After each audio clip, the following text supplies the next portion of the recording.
Every single day, we engage in a quiet, exhausting war with an invisible enemy. It carries no weapons, makes no threats, and leaves no visible scars. Instead, it disguises itself as a virtue. It whispers to us in the late hours of the night, looking over our shoulders as we stare at our screens, our notebooks, and our unfinished dreams. That enemy is the pursuit of perfection. Bismillah, Assalamualaikum warahmatullahi wabarakatuh. Waalaikumsalam warahmatullahi wabarakatuh. The Honorable Mrs. Fatih Paramida, as the principal of Ariadi School Aqua, our respected teachers, and my dear friends. So today I am standing here in front of all of you to deliver my speech.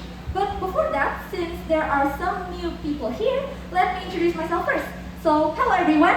Hi. My name is Aisha Latifa Ariadi. You can call me Aisha, and I'm from 11 DKV.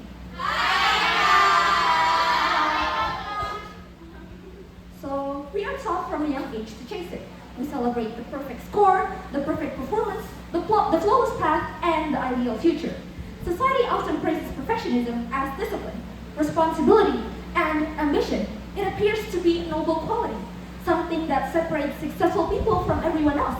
Yet, beneath the polished image lies something far less inspiring. If we're truly honest with ourselves, perfection is not a standard pursuit. It is a shackle.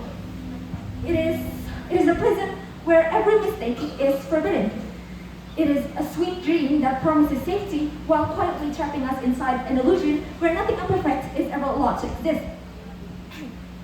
Think about what happens when you try to make your life perfect. The desire for an absolute order doesn't actually motivate you. It paralyzes you. It tells you that unless you can guarantee a flawless performance, you should stay backstage, hidden from the audience, waiting for the impossible moments when everything is finally ready. But life has never rewarded those who waited for certainty. Life rewards those who are willing to act despite uncertainty. The first step is rarely perfect, yet it is always necessary. Imagine a bird living inside a magnificent golden cage. The cage protects it from storms, shields it from predators, and ensures it never falls from the sky. From the outside, it appears safe and comfortable, but birds are born with no shackles. They were meant to really spread their wings, soaring past the skies to trace the bright light. A bird that never leaves its cage may never experience failure, but it will never experience freedom either. Safety without freedom is simply another form of imprisonment. Perhaps we are not so different from that bird.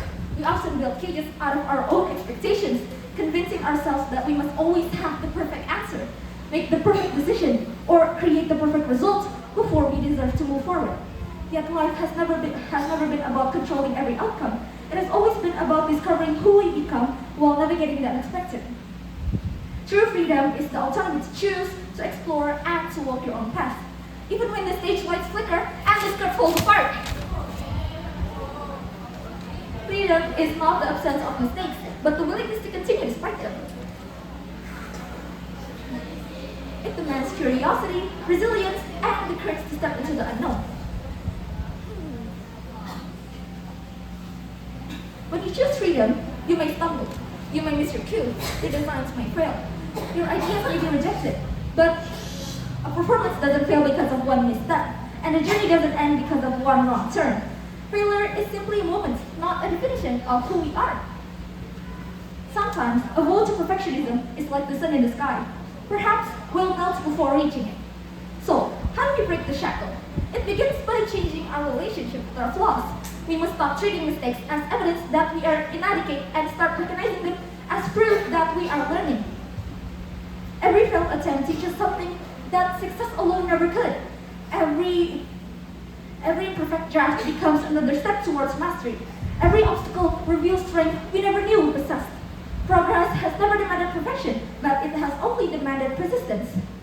Confidence is not something we gain before taking action. Confidence is built because we take action. So, let's bravely spread our wings, reach the sun, let the clouds heal us from the stings, and gently wipe the sorrow of our lives. Okay, I think that's all from me. Thank you so much for listening to my speech. Sorry if there's any imperfections. Wassalamualaikum warahmatullahi wabarakatuh.